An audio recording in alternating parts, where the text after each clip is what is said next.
Hi, welcome to my channel. Today we are going to learn Chapter 1 Nutrition in Plants, Science lesson of Class 7.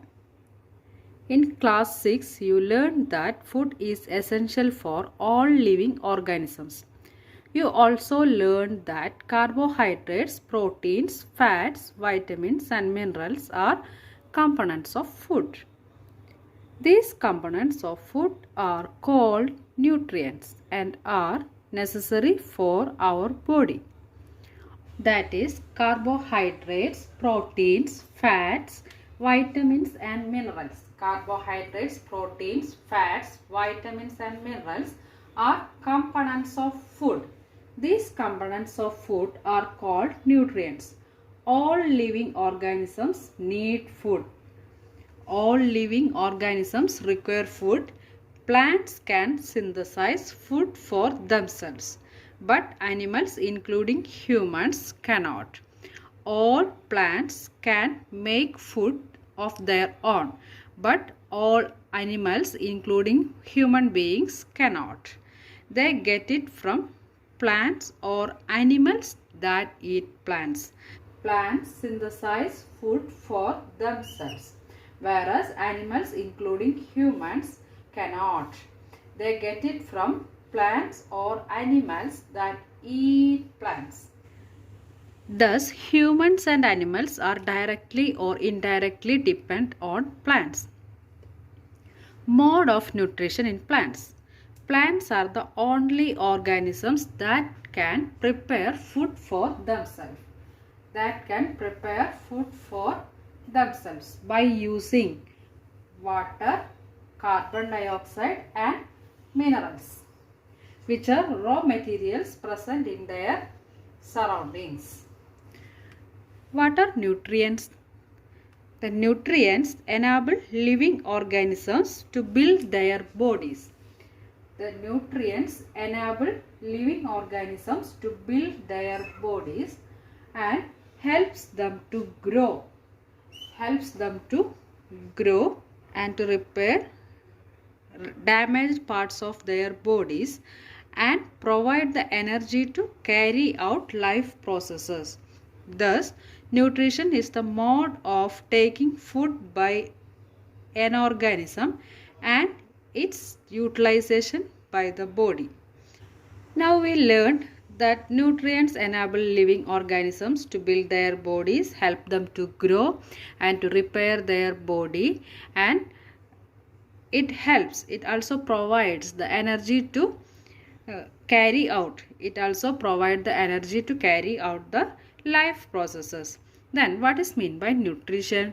Nutrition is the mode of taking food by an organism. Nutrition is the mode of taking food by an organism and the utilization by the body. Let us learn what are autotrophs.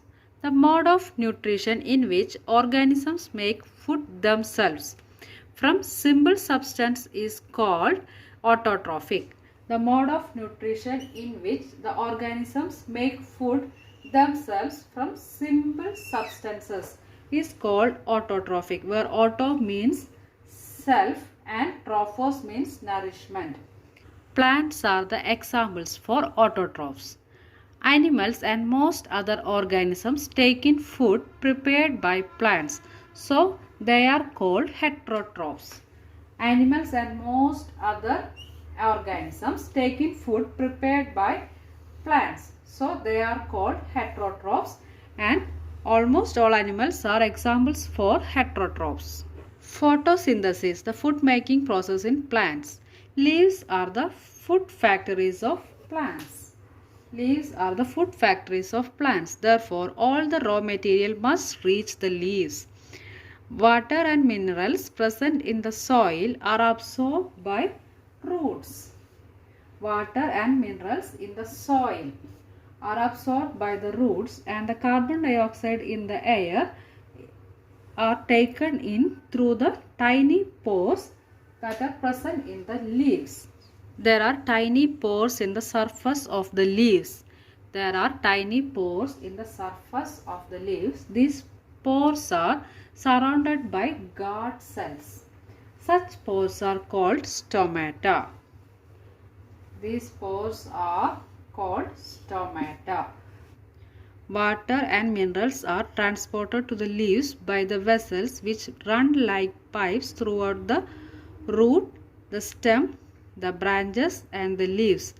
There are vessels in a plant which run like a pipe throughout the root and through the stem and through the branches and to the leaves. They form a continuous path or passage for the nutrients to reach the leaf. They are called vessels. The vessels form a continuous passage throughout the root, stem, branches and to the leaves. They form a continuous passage for the nutrients to reach the leaf. These are called vessels. The leaves have a green pigment called chlorophyll.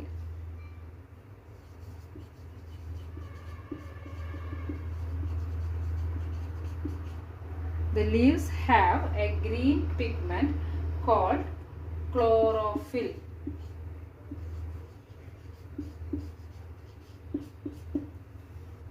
The leaves have a green pigment called chlorophyll. It helps leaves to capture the energy from the sunlight. Helps to capture energy. Energy from sunlight. Chlorophyll helps to capture energy from sunlight. This energy is used to synthesize or to prepare food from carbon dioxide and water. Since the synthesis of food occurs in the presence of sunlight, it is called photosynthesis. The synthesis of food occurs in the presence of sunlight. It is called photosynthesis. Here photo means light and synthesis means to combine. So we find that chlorophyll, sunlight, carbon dioxide and water are necessary to carry out the process of photosynthesis. So we find that chlorophyll, sunlight, carbon dioxide, chlorophyll plus sunlight plus carbon dioxide plus water are necessary to carry out the process of photosynthesis. It is a unique process on earth. The solar energy is captured by the leaves and stored in the plant in the form of food. Thus, sun is the ultimate source of energy for all living organisms. Sun is the ultimate source of energy. Sun is the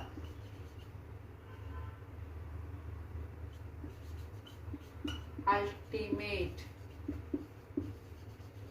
source of energy for all living organisms.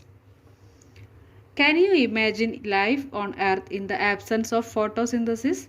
In the absence of photosynthesis, there would not be any food. The survival of almost all living organisms directly or indirectly depends upon the food made by the plants. Oxygen, which is essential for the survival of all organisms, is produced during photosynthesis. During photosynthesis, chlorophyll containing cells of leaves in the presence of sunlight use carbon dioxide and water. Chlorophyll containing in the cells of leaves in the presence of sunlight uses carbon dioxide and water to synthesize carbohydrates. And as a result, oxygen is released. The presence of starch in the leaves indicates the occurrence of photosynthesis. Starch is also a carbohydrate. Thank you. This is part 1 of nutrition in plants.